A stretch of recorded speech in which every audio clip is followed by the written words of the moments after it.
Bismillahirrahmanirrahim. Assalamualaikum warahmatullahi wabarakatuh. Alhamdulillahirabbil alamin. Wal aqibatu lil muttaqin wala udwana illa 'alal zalimin. Allahumma shalli wa sallim wa barik ala nabiyyina Muhammadin wa ala alihi wa sahbihi ajma'in. Wa qala rabbi shrah li sadri wa yassir li amri wahlul 'uqdatam min lisani yafqahu qawli amin ya rabbal alamin. Asbahna wa asbahal mulku lillah walhamdulillah la syarikalah la ilaha illallahin nusur. Asbahna ala fitratil islam wa kalimatil ikhlas wa ala dini nabina Muhammadin sallallahu alaihi wasallam wa ala millati abina Ibrahim hanifa wa ma kanal musyrikin. Hadirin hadirat, bapak-bapak, ibu-ibu, baik yang hadir di Masjid Al-Akhbar ataupun melalui virtual, yang dirahmati Allah Subhanahu wa taala. Kita bersyukur pada Allah Subhanahu wa taala di pagi hari ini kita bisa duduk bersama-sama, kita bermuajahah, kita bermuzakarah, yang kita harapkan akan nantiasa Allah memberikan kekuatan pada kita semua. Allah memberikan kesehatan, Allah memberikan kedamaian kehidupan kita semuanya, amin ya rabbal alamin. Oleh karena itu, mengawali pengajian kita dan kajian kita pada pagi hari ini, terlebih dahulu marilah kita bersama-sama membaca al-basmalah. Bismillahirrahmanirrahim. Jamaah rahimakumullah, mengingat kondisi kita pada saat ini nantiasa tidak luput dari musibah, dari pandemi ini yang kerap kali sulit untuk mencari titik akhirnya. Maka yang kita harus lakukan adalah bagaimana cara kita membentuk dan cara kita membangun pribadi kita yang tangguh. Karena kalau jiwa dan pribadi kita sudah tangguh, segala apapun dapat kita tangani, dapat kita hadapi dengan penuh bijaksana dan penuh kesadaran. Tapi kalau jiwa kita yang rapuh dan seringkali mengeluh, jangankan terkena musibah seperti ini, ada hujan pun dia mengeluh. Banjir mengeluh, tidak hujan mengeluh. Kenapa? Karena jiwanya rapuh. Maka tema kita hari ini benar-benar menjadi pribadi yang tangguh, suatu upaya mencapai kepribadian yang islami. Kita tahu bahwasanya bedakan antara kata-kata an-nafsu dengan kata-kata ar-ruh. Seringkali kita mendengar ayat Allah SWT yang menghitop kita sebagai jiwa-jiwa yang tenang. Artinya pribadi-pribadi yang tenang. Sehingga ayatnya mengatakan ya ayyatuhan nafsul mutmainnah irji'i ila rabbiki radiyatan mardiyah fadkhuli fi ibadi wadkhuli jannati. Allah menghitop kita sebagai sosok orang atau manusia yang memiliki jiwa yang tenang, an-nafsul mutmainnah. Kenapa? Karena pada diri kita ini sudah ada dua kecenderungan jiwa. Kata Allah, wa nafsi wa ma sawwaha fa alhamaha fujuraha wa taqwaha. Jadi secara tabiat dan naluri manusia itu kita punya dua kecenderungan jiwa. Walaupun ruh kita tetap satu. Makanya di saat manusia dipanggil oleh Allah Subhanahu wa taala, dicabut nyawanya, ruhnya, bukan jiwanya. Ini kadang-kadang suka keliru kalau kita menerjemahkan ayat yang dikatakan kullu nafsin za'iqatul maut. Artinya apa kira-kira? Kullu nafsin za'iqatul maut. Seringkali kita lihat di terjemahan Al-Quran, setiap makhluk yang bernyawa gitu. Padahal maksudnya ada jiwa di sini. Setiap jiwa itu pasti mengalami kematian. Nah, mengapa? Karena kita akan lihat nanti kedudukan jiwa itu di mana. Nah, ini terkait dengan bagaimana cara kita memahami upaya untuk mencapai kepribadian yang islami, artinya jiwa-jiwa yang tenang. An-nafsul mutmainnah, yang layak menerima khitab dari Allah SWT untuk senantiasa bisa melaksanakan aktivitas dan tanggung jawab sebagai manusia yang mukallaf di muka bumi ini. Apa makna pribadi yang tangguh itu? Pribadi yang tangguh dalam istilah Arab disebut as-syakhsiyah al-qawiyah. Jadi juga disebut dengan an-nafsul mutmainnah, an-nafsul al-qawiyah. Nah, kata ini mengandung makna sangat khusus bagi kekuatan karakter seseorang. Sehingga kalau kita ingin menggambarkan sosok pribadi yang tangguh itu tidak luput dari 10 karakter yang harus dimiliki oleh setiap kita ini. Apa 10 karakter itu? Pertama, dia harus memiliki namanya salimul aqidah. Bahwa akidahnya harus bersih. Maka orang-orang kafir, orang-orang musyrik, orang-orang yang tidak beragama, termasuk ateis, komunis, seterusnya, dia tidak pernah mendapat khitab kata-kata an-nafsu al-mutmainnah, jiwa yang kuat, jiwa yang tenang. Jadi harus salimul akidah, harus lurus akidahnya itu, harus bersih segala kemusyrikan. Dan yang kedua, sahihul ibadah. Dalam beribadah punya sandaran, punya acuan berupa hukum Allah, aturan syariat Allah. Baik itu ibadah yang lebih mengarah kepada ibadah mahdhah ataupun ibadah muamalah. Terutama dalam ibadah mahdhah itu prinsipnya adalah at-tauqif. Berhenti pada satu tuntunan, bukan dengan cara kita bebas memberi tuntunan tersendiri. Contohnya sholat subuh, dari sejak awal turun ke dalam sholat perintah sholat subuh 2 rakaat, maka tidak boleh ditambah. Mumpung masih pagi-pagi, semangat olahraganya tinggi, bangun tidur biar bergerak, akhirnya sholat subuhnya ditambah saking semangatnya 4 rakaat. Ada?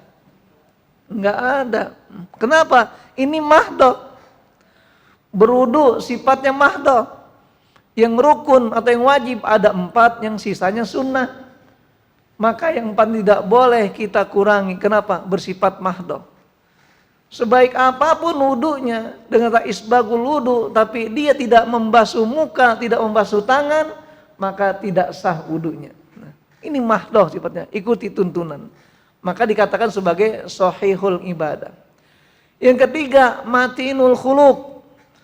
Jadi harus punya kualitas akhlak yang kuat, akhlak yang kokoh, matin, yang tidak bisa patah, tidak mudah lepas. Ibarat kayu rotan itu namanya matin. Kenapa? Karena walaupun ditekuk gini nggak akan putus dia. Beda dengan kayu-kayu yang lain, yang kata orang Jerman getas. Tahu getas? Jadi getas itu mudah patah gitu ya. Nah, ini kita katakan matinul khuluq, akhlaknya kuat, kokoh. Kenapa kokoh? Tidak mudah terpancing dengan godaan-godaan apapun, termasuk godaan dunia. Walaupun sekarang ini kita lihat orang sepertinya dengan seenaknya, sebebasnya, dia boleh berbuat apa saja, menghina, mencaci apa saja. Kenapa? Dia tidak sadar bahwasanya karakter pribadi seorang muslim harus memiliki matinul khuluq, akhlak yang kokoh. Ini kadang kita lihat anak-anak sekarang yang semestinya mereka patuh, tunduk pada kedua orang tuanya, ternyata dengan adanya informasi media sosial, kemudian informasi macam-macam, akhirnya merubah karakter itu. Apalagi sekarang banyak mereka mencontoh kepada kehidupan bukan barat lagi, tapi Korea. Jadi sekarang banyak kecanduan gaya Korea. Sampai makan anak sekarang nggak mau pakai piring, pakai mangkok. Nah, ini kita kenapa? Ini artinya akhlaknya tidak kuat. Akhlaknya tidak kokoh. Masa makan nasi pakai sumpit? Di Indonesia biasanya orang kalau makan pakai piring, sayur bayam dikuahin, sekarang dipisah, sayur bayam dimakan sendiri, nasi sendiri. Kenapa? Enggak pakai sendok, diirup, dikokop kalau bahasa saya itu. Dikokop ya. Inilah kita katakan kenapa? Pengaruh tadi itu. Padahal orang mukmin akhlaknya harus matin, harus kuat, tidak goyah dengan cobaan apapun. Termasuk harus qawiyul jismi, harus punya sosok tubuh yang kuat. Kenapa? Karena lagi-lagi kekuatan fisik kita tidak luput dari cara kita membentuk kekuatan itu. Dengan apa? Dengan olahraga. dengan makanan-makanan bergizi yang thayyib, yang bersih, yang sifatnya nikmat kita rasakan. Makanya selama kita masih doyan daging kambing jangan berhenti. Ya. Halo. Selama masih doyan daging kambing jangan berhenti makan daging kambing. Kenapa? Energinya kuat di situ. Yang masih senang makan durian silakan makan. Kenapa? Biar panas tubuhnya meningkat. Semangat. Apalagi tambah olahraga. Alhamdulillah. Ini mohon maaf di Al-Akbar ini sayangnya belum ada komunitas pingpong ya. Nah sekarang lagi rame ini. Bahkan saya masuk ke grup di Facebook itu komunitas pingpong. Ternyata apa? Dari ujung dunia masuk banyak informasi. Karena alhamdulillah di tempat saya sini udah kita mengalami hampir tahun ini sudah 4 kali turnamen. Ini malah besok pagi ini turnamen dengan daerah Pulau Kambing, nyebrang rel sana. Kenapa? Olahraga yang penting. Walaupun mainnya asal-asal yang penting masih bergerak. Jangan lihat usia, tergantung kadar kemampuan kita. Kenapa? Qawiyul jismi, harus kuat tubuhnya. Kayaknya di sini saya lihat latihannya push up terus ini. Ya Pak ya. Minimal malam hari push upnya. Nah kemudian berikutnya musaqaful fikri. Jadi akalnya harus dibina. Akalnya harus diberikan konsumsi akal berupa ilmu pengetahuan. Kayak sekarang ini kita dalam rangka mentaskip pikiran kita, memadatkan pengaruh dan upaya atau umpama kemampuan kita, akal kita itu. Karena kalau akal tidak berikan konsumsi akal yang bersifat ilmu pengetahuan, dia cenderung akan hilang manfaatnya. Bahkan sebuah analisa gitu ya, bahwasanya yang namanya akal kita ini, otak kita ini, itu kan banyak sel-selnya. Kalau nggak salah dalam ukuran usia 70 tahun hampir 1 miliar sel itu. Jadi kalau umpamanya kita nggak manfaatkan, dia akan berkurang, habis. Tapi dia akan tumbuh terus. Ibarat pisau makin diasah makin tajam, tapi dipakai, jangan diasah terus. Habis dipakai, diasah lagi seterusnya. Itu terkait dengan musaqaful fikri. Kemudian mujahadah li nafsi, dia mampu mengendalikan hawa nafsunya. Berikutnya adalah harisun ala waktu, dia concern dengan waktunya. Baginya waktu sangat berharga. Karena pribadi seorang muslim, kata Rasulullah SAW, min husni islamil mar'i tarkuhu ma la ya'nihi. Dari kebaikan orang-orang muslim itu terhadap agamanya adalah ketika dia menghindari perbuatan-perbuatan yang tidak memberi manfaat apa-apa. Jadi pekerjaannya bukan hanya melamun, cuman hanya bengong saja, tidak ada manfaatnya. Maka orang mukmin harus harisun ala waktihi. Dia punya spare waktu yang cukup untuk mengatur kehidupan ini. Kan kita tahu bahwasanya Imam Syafi'i pun pernah menasihati kita dengan kata-kata akhi lan tanalal ilma illa bisittatin. Hai saudaraku, kalian tidak akan mendapatkan ilmu kecuali dengan 6 hal. Di antaranya adalah harus ada waktu yang cukup. Tulul waktu yang cukup panjang. Makanya jangan pernah bermimpi ingin pandai, ingin cerdas cuma hanya kasih waktu semenit. Berikan waktu yang panjang kita belajar. Kenapa? Karena makin banyak waktu kita gunakan untuk belajar, maka makin cerdas kita menyikapi apa yang didapatkan dari informasi itu. Berikutnya juga harus qadirun alal kasbi. Pribadi yang muslim itu harus mampu mencari nafkah untuk dirinya ataupun keluarganya. Jangan mengandalkan warisan terus. Karena yang namanya makan sesuatu dari hasil karya kita lebih nikmat. Bahkan Rasul mengajarkan pada kita semuanya untuk bekerja. Maka berbuatlah. Kenapa? Fa inna Daud ya'kulu wa yashrabu min amali yadihi. Kata Rasulullah, sesungguhnya Nabi Daud itu makan dan minum dari hasil usahanya. Nah ini hasil usaha, ada minuman, minum dulu. Saya nungguin dari tadi nih, kok belum masuk juga. Sebenarnya ada isyarat, dehem lu tadi. Ya saya lanjutkan. Usaha namanya gimana aja gitu. Jadi harus qadir alal kasbi. Jadi harus mampu dia mencari nafkah untuk kehidupannya. Kenapa? Karena Nabi Daud walaupun seorang nabi, seorang raja, itu makan dan minum dari hasil usahanya itu. Dan kemudian yang terakhir yang ke-10 ini nafi'un ala ghairihi. Pribadi muslim yang sempurna adalah harus banyak memberikan manfaat pada orang lain. Maka Nabi khairun nas anfa'uhum linnas. Ini terminologi kepribadian atau sahsiyah al-qawiyah, pribadi muslim yang kokoh dalam kehidupannya sehari-hari.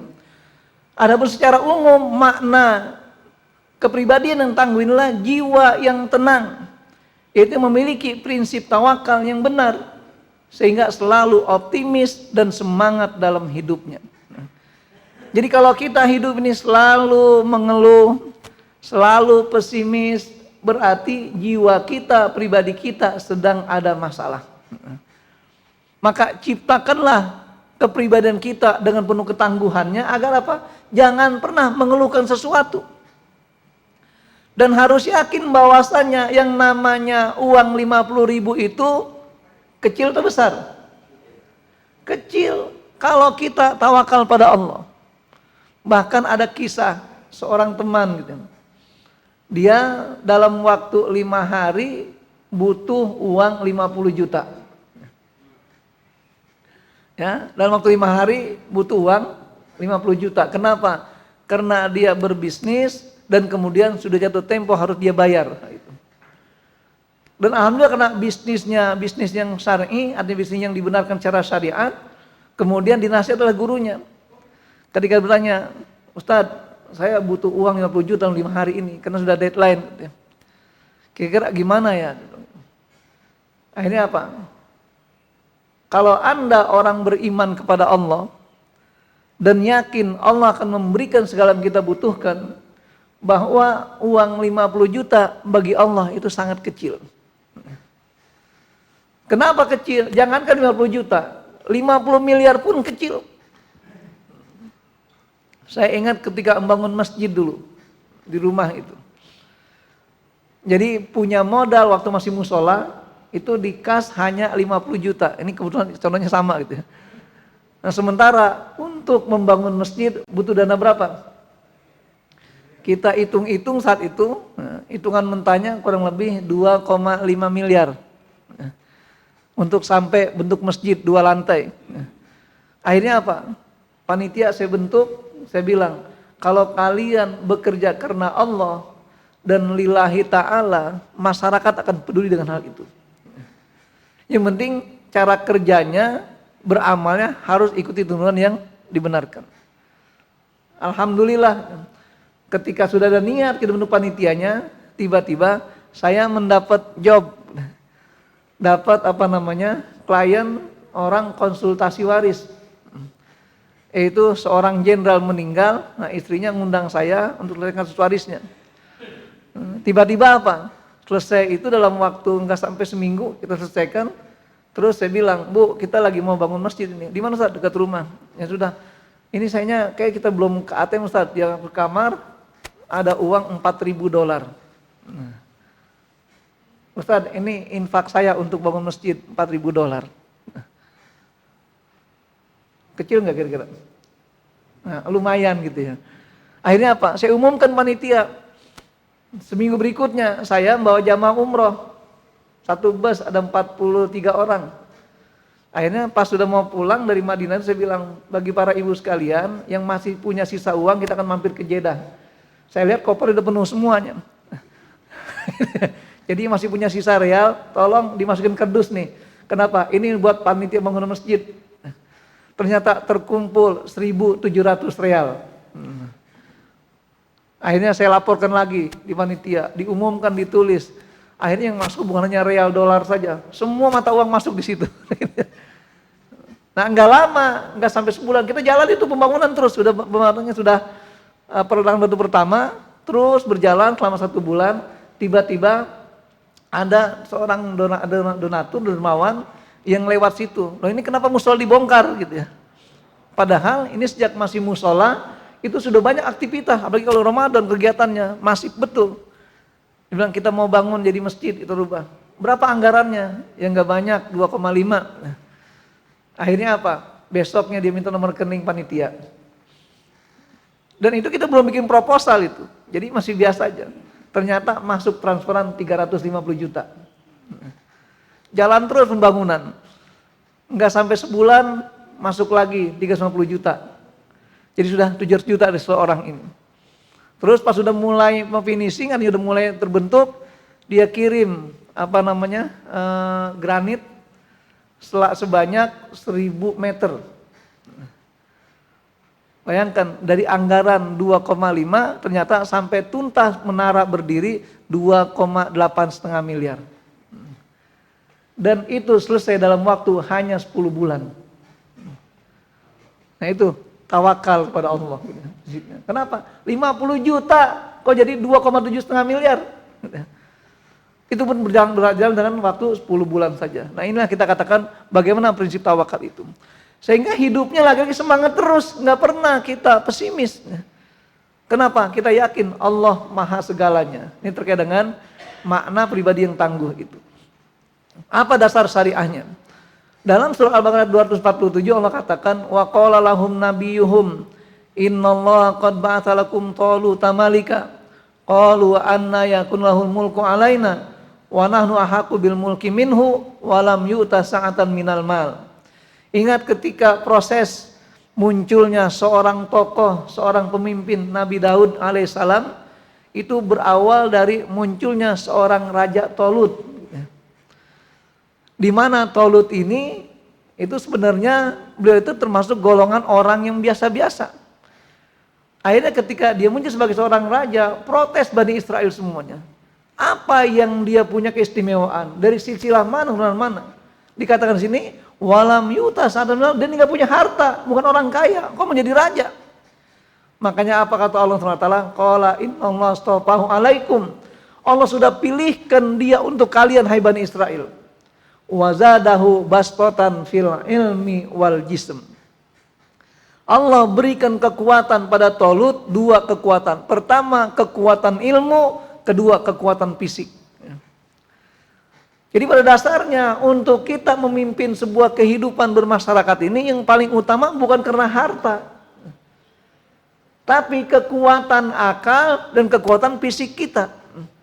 Kenapa? Karena yang demikian ini kata Allah Taala, wallahu yu'ti mulkahu may yasha. Itu merupakan salah satu kekuatan dari Allah Subhanahu wa taala yang Allah berikan kepada siapa yang dikehendakinya. Maka pada ayat berikutnya disampaikan lagi Allah Subhanahu wa taala dalam surah Al-Hasr 9 tentang bagaimana ketika pribadi yang tangguh itu lagi-lagi harta tidak penting baginya. Harta bukan masalah nomor satu di dunia ini. Tapi nomor satu adalah kesiapan diri untuk menerima harta sebagai bagian kita beramal soleh pada orang lain. Makanya Allah abadikan perilaku orang-orang Ansor. Yang kata Allah, walladzina tabawwa'ud dara wal imana min qablihim. Dan Allah SWT menyatakan orang-orang yang sudah tinggal di Madinah dan mereka beriman sebelum itu, yuhibbuna man hajar ilaihim, mereka sangat cinta sayang kepada para muhajirin yang hijrah ke Madinah. Wala yajiduna fi sudurihim hajatan mimma utu, dan mereka tidak membutuhkan apa yang diberikan kepada berupa harta dan materi ini. Padahal apa? Wa yusiruna ala anfusihim walau kana bihim khasasah. Mereka lebih cenderung mengutamakan saudaranya yang muhajirin ketimbang dirinya, walaupun mereka secara umum dia butuh dengan hal itu.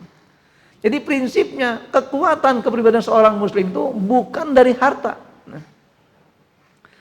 Makanya Ali pernah ditanya Rasulullah SAW, ya Ali, mana yang kau pilih?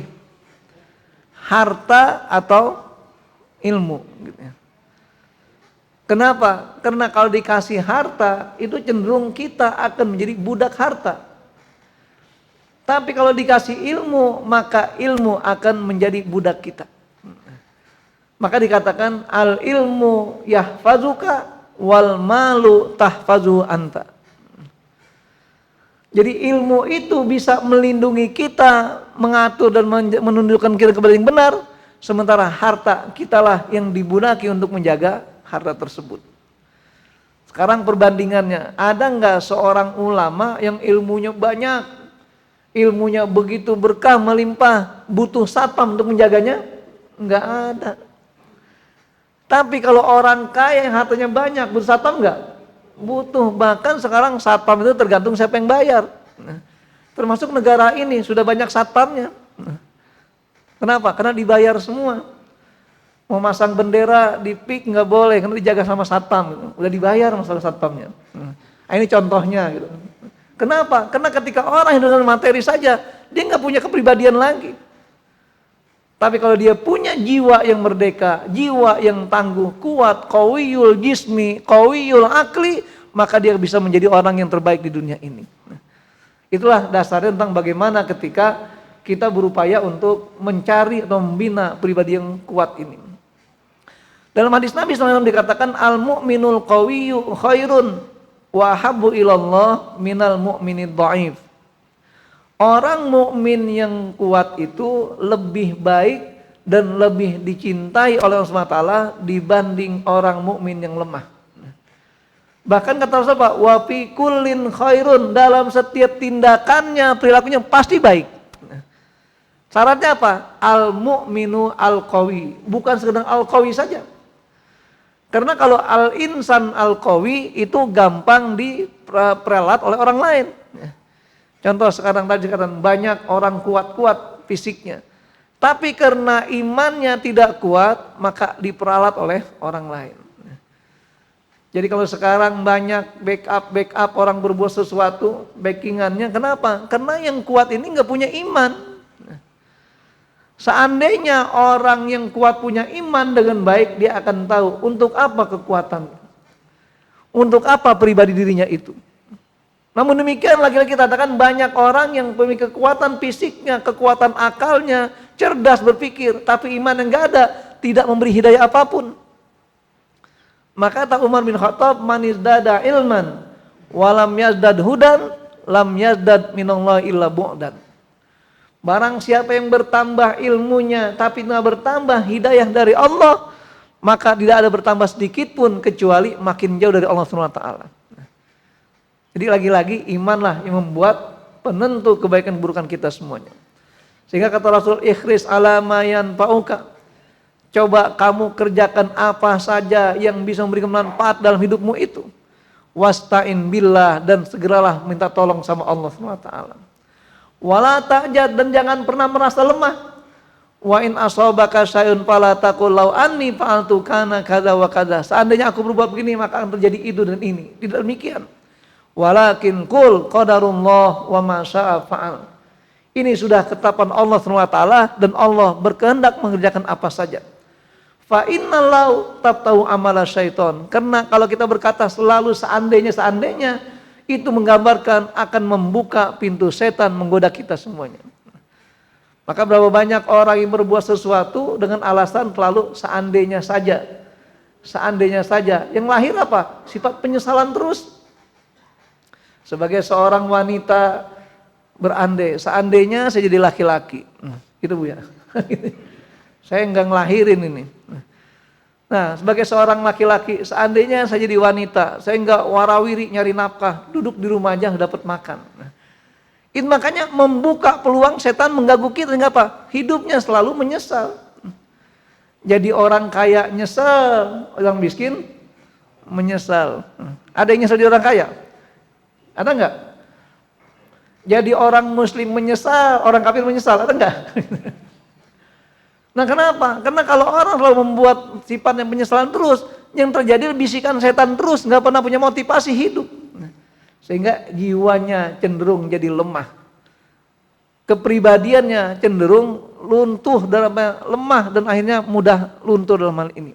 Ini terkait dengan bagaimana ketika Allah Rasulnya memberikan motivasi agar kita menjadi orang yang memiliki kepribadian yang kuat ini. Nah, ini cara membinanya sebenarnya ada diagramnya. Saya bacakan aja sini. Ini saya buat semacam lingkaran yang saling siklus yang saling berputar itu. Jadi pada posisi pertama ada iman di situ. Yang buka YouTube mungkin ya kelihatan, atau yang buka ini ada ya. Nah, jadi ada diagram itu siklus.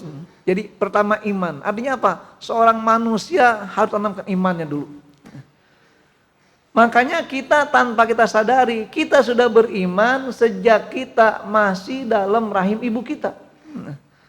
Buktinya apa? Kata Allah, wa id akhadha rabbuka min bani adam min zuhurihim dzurriyyatahum wa ashhadahum ala anfusihim alastu bi rabbikum qalu bala syahidna. Kita yakin, kita mengimani Allah sebagai Tuhan kita. Itu sudah ada sejak kita masih dalam rahim ibu kita usia 4 bulan. Iman dulu ditanamkan. Setelah iman baru bergeser namanya al-ilmu. Kenapa ilmu? Agar kita bisa mantap meyakini iman itu. Karena kalau orang itu mampu beriman dan berilmu, terpadu tadi hidupnya. Sehingga tidak lagi menjadi orang yang taklid, tidak lagi orang yang ikut-ikutan, tapi dia berbuat seperti ini yakin ada dasar ilmunya. Kenapa? Karena Allah sendiri ketika memperkenalkan zatnya dengan sebutan fa'lam annahu la ilaha illallah. Ketahuilah, nah, berarti dengan ilmu bahwa tidak ada Tuhan selain Allah. Makanya ilmu menjadi penopang agar kita imannya baik. Baru masuk berikutnya adalah amal. Sehingga ilmu tanpa amal ibarat pohon tanpa buah. Dikatakan al ilmu bila amalin kasyajari bila samarin. Seperti pohon tanpa buah. Nah ini makanya kemarin saya sempat 2 minggu yang lalu itu berkunjung ke daerah Pangalengan dan Ciwidey. Nah, ini yang fokus ke Ciwidey-nya saja. Ternyata di Ciwidey itu para petani-petani stroberi itu mereka banyak yang bangkrut tidak bisa bertani. Gara-gara apa? Nggak punya modal. Mereka punya lahan, punya polybag siap ditanam stroberi, tapi nggak punya modal, terutama untuk pupuknya. Karena untuk 1 hektar mereka tidak kurang lebih 3,5 juta modalnya itu untuk beli pupuknya. Dan ternyata ketika mereka mendapat bantuan dari para tengkulak, di sana namanya para juragan, nanti jualnya harus ke juragan, nggak boleh ke yang lain. Apa yang terjadi? Petani nggak tahu harga sebenarnya berapa. Karena ada satu, saya lupa namanya, Mang Adang kalau nggak salah. Itu punya tanaman stroberi 2 hektar, Pak. Kalau kita hitung-hitung penghasilan sebulan itu setelah panen itu 240 juta. Bayangkan sebulan. Karena panennya 2 hari sekali sana kalau udah 3 bulan kita tanam itu. Nah ternyata apa? Sampai dia usia tua seperti itu nggak punya apa-apa. Rumahnya hanya gubuk dan 1 mobil box saja untuk ngantar buah tersebut. Sementara juragannya pas saya lewat sana datang lagi ada pernikahan itu rumahnya. Itu rumahnya terbentang dari ujung gunung ke gunung berikutnya dan mobilnya nggak tanggung-tanggung. 4 Fortuner, kemudian 2 apalagi itu Pajero gitu, pokoknya mobil besar-besar dan mobil box untuk angkutan barang itu 6 juga. Itu mereka hanya sebagai tengkulak saja, sebagai juragannya. Sebenarnya petaninya sangat miskin sekali. Akhirnya kita datang sana untuk memasarkan 2 hal. Pertama, kita ingin bagi hasil bersama mereka. Jadi kita berikan modal untuk 1 hektar itu. Ya, untuk 1 hektar kita bisa berikan modal dengan proses penanamannya 20 juta saja. Dan sistem bagi hasil, petani 60, investornya istilahnya 40. Dan yang kedua, kita tawarkan juga 1 keistimewaan. Kita sedang memproduksi pupuk organik berupa cairan dan itu bebas dari kimia. Nah bedanya apa? Pertama, dengan pupuk organik sudah kita coba itu, yang biasanya kalau kita nanam dari awal itu 3 bulan pohon stroberi baru bisa berproduksi, baru bisa berbuah. Dengan pupuk organik ini 2 bulan sudah bisa berbuah. Bahkan kemarin itu cuma 7 minggu, berarti berapa itu? Ya 2 bulan kurang ya, 7 minggu itu. Dan kedua, daya tahan buahnya. Kalau pupuk yang biasa, pupuk urea dan sebagainya itu kimia, itu hanya 1 hari saja. Kita petik ketika menjelang merah, sore sudah merah dan lama-lama busuk. Tapi dengan pupuk organik bisa tahan 4 hari. Sehingga kita bisa pasarkan keluar Pulau Jawa dan kita rencana masarkan ke daerah Indonesia Timur sana. Intinya adalah bagaimana kita investasi sekaligus membantu mereka. Karena mereka terlilit dengan rentenir itu. Nah, ini masalahnya. Maka sekarang sedang ada pergolakan lah gitu ya. Jadi rupanya mereka juga para tengkulak sudah punya preman-preman, Pak.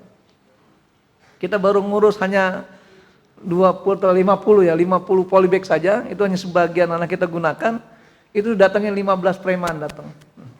Intinya minta duit. Nah, itulah kita katakan, inilah Indonesiamu, Indonesiaku. Kondisi begitu.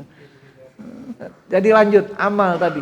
Gara-gara apa? Ada iman, ilmu, kita amalkan dengan baik. Baru berikutnya akan melahirkan namanya an-nafsul mutmainnah, jiwa yang tenang. Kalau jiwa yang tenang akan melahirkan kata husnul tawakul. Dia mudah dan pandai bertawakal pada Allah SWT. Sehingga singkatnya dalam rangka membangun jiwa yang tenang ini dan pribadi yang kokoh dan tangguh, maka kita melalui 4 cara ini. Itulah iman yang harus dibangun dengan baik, diimbangi dengan ilmu yang harus menopang itu, ditambah amal sebagai realisasi dari keduanya, dan akan melahirkan jiwa yang tenang. Kalau jiwa sudah tenang, maka jiwa yang layak untuk menerima taklif apapun. Makanya saya katakan al-mukallaf adalah mereka-mereka yang sudah layak menerima beban dari Allah, dan tergantung kuat tidaknya jiwanya, bagaimana cara dia mengedepankan agar terbentuk pribadinya an-nafsul mutmainnah itu. Ini jamaah rahimakumullah, makanya kita berupaya bagaimana membangun jiwa yang tenang. Oleh karena iman merupakan dasar sebuah taklif dalam kehidupan manusia, maka segala bentuk kitab Al-Quran yang syarat dengan amal ibadah selalu diungkapkan dengan kata-kata ya ayyuhalladzina amanu. Ada ayat ya ayyuhalladzina amanu, coba arahkan itu pada diri kita yang tenang ini. Makanya gampang, ringan. Contoh sekarang, sholat subuh berjamaah, berat nggak? Berat nggak? Bagi orang yang beriman nggak berat. Tapi kalau imannya sedang-sedang saja, berat dia. Makanya ketika dia berupaya untuk taat menjalankan ibadah seperti ini, biasanya Pak, banyak godaannya, banyak tantangannya. Apalagi yang biasanya kerjanya sampai malam, jam 12 baru sampai rumah. Istirahat, nyenak, tidur, jam 4 sudah harus bangun. Bahkan ada yang jam 3 sudah harus bangun. Kalau imannya tibang-tibang, berat dia. Kenapa? Narik selimut lebih baik.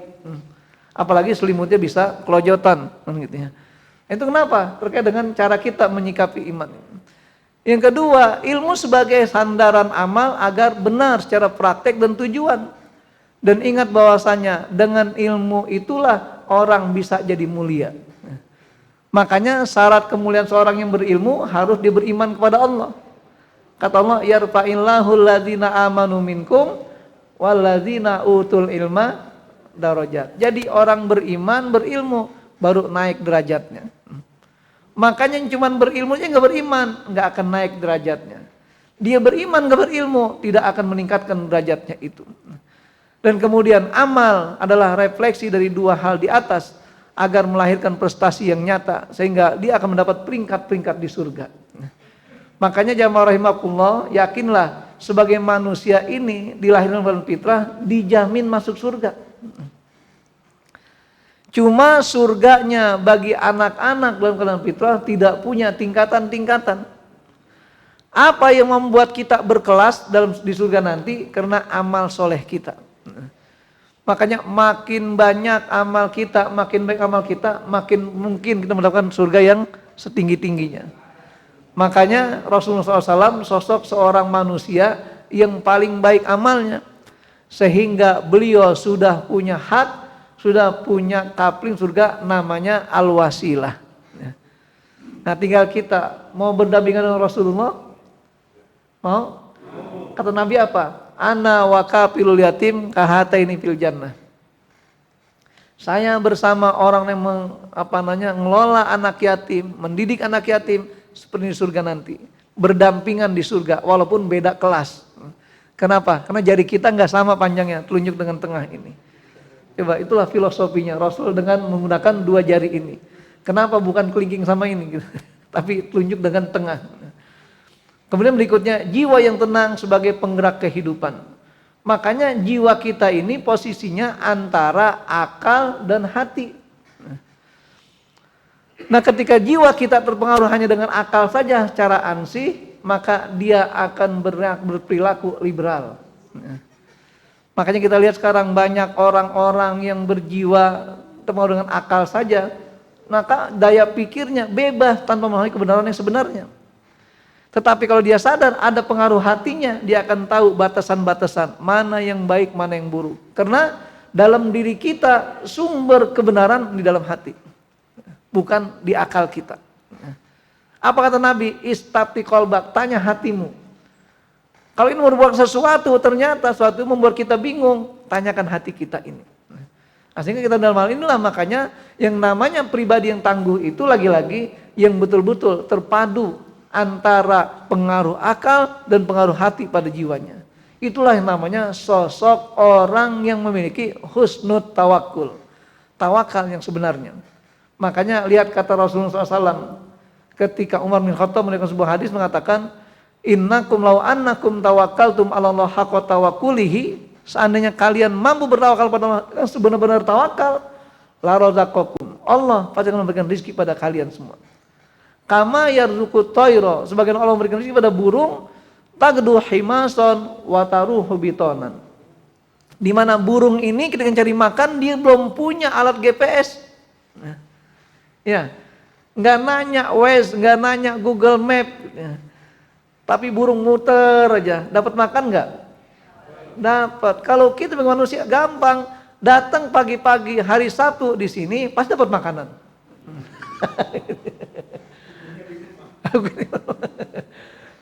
Kalau kurang kenyang nambah dipulang nanti. Itu kenapa? Manusia itu sudah banyak Allah berikan keistimewaan dibanding burung itu. Makanya kalau burung yang bertawakal pada Allah memberikan rupa, kenapa kita nggak bertawakal seperti itu? Makanya kata Rasulullah, seandainya kalian yakin bertawakal pada Allah dengan benar, Allah akan memberikan kepada kita semuanya. Nah, oleh karena itu jamaah rahimakumullah, bagaimana cara memahami kata-kata husnul tawakul ini? Yang pertama, tawakal pribadi yang tangguh adalah yang senantiasa menjadikan seluruh hidupnya sebagai ajang ibadah kepada Allah. Napas kita mengandung tasbih. Kenapa? Karena niat ibadah kepada Allah. Pribadi yang tangguh, yang amalnya senantiasa terpaut antara langit dan bumi. Artinya kita yakin setiap kita melakukan kebaikan, maka Allah dengan para malaikatnya memberikan kebaikan kepada kita semuanya. Maka kata Nabi apa? Irhamu man fil ardi, yarhamukum man fis sama. Jadi nggak pernah terputus hubungan dengan langit itu. Sehingga tidak pernah frustasi dalam mengalami macam-macam permasalahan di dunia ini. Dan yang terakhir, pribadi yang tawakal, pribadi yang tangguh adalah yang senantiasa bahagia manakala orang lain juga bahagia. Dan dia akan bersedih ketika orang lain ikut atau orang lain dalam keadaan bersedih. Makanya tadi saya katakan ini gambaran kita berupaya untuk menanamkan kepribadian yang tangguh. Kita melihat bagaimana sosok para petani itu. Mereka sudah berpuluh tahun bercocok tanam, bahkan mereka bikin rumah di situ, tapi hanya gubuk saja. Padahal mereka punya beberapa tanah garapan, hektaran, tapi nggak ada hasilnya. Nah, makanya kita katakan kayak petani cabai, ketika mereka mau bertanam, akhirnya apa? Mereka beli pupuk, disuplai pupuk itu dengan harga sekian, tapi giliran panen harga diturunkan. Itulah dunia kita. Dunia yang harus kita merasakan bagaimana ketika mereka bahagia, kita turut bahagia. Dan ketika mereka menderita, kita harus merasakan penderitaan seperti itu. Sehingga Pak, muncul kepedulian. Wallahu a'lam bishawab. Itulah jamaah rahimakumullah, sebagai renungan kita di pagi hari ini, bagaimana cara kita membentuk dan membangun kepribadian yang tangguh. Jangan sampai jiwa kita menjadi jiwa yang rapuh. Wallahu a'lam bishawab. Assalamualaikum warahmatullahi wabarakatuh.